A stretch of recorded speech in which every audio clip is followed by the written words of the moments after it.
हा प्रश्न mechanical properties of fluid या चॅप्टरवर सीईटी 2024 ला आलाय बघा.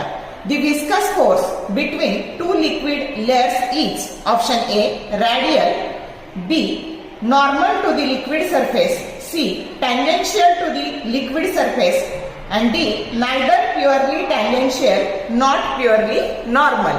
मग आता विस्कॉसिटी काय असतं? जर दोन सॉलिड, समजा हे दोन सॉलिड आहेत असे आपले हात, हे एकमेकाला घासले तर यातल्या फ्रिक्शनला आपण विस्कॉसिटी असं म्हणतो. पण फ्लुइड जर एकमेकाला घासलं, मग ते दोन गॅसचे थर असू द्या, ते लिक्विडचे थर असू द्या, ते जर घासले तर त्यालाच आपण विस्कॉसिटी असं म्हणतो. Viscosity is a fluid friction. मग आता ह्या पद्धतीने जर ते थर घासले तर हा फोर्स कसा असणार आहे? तर टँजेन्शियल असणार आहे. आणि म्हणून विस्कस फोर्स हा कसा असतो? तर tangential to the liquid surface. जो करेक्ट ऑप्शन काय आहे? सी आहे. शॉर्ट व्हिडिओ आवडले लाईक करा, शेअर करा, कमेंट करा. For more useful tips and tricks keep watching wings of physics. Thank you very much.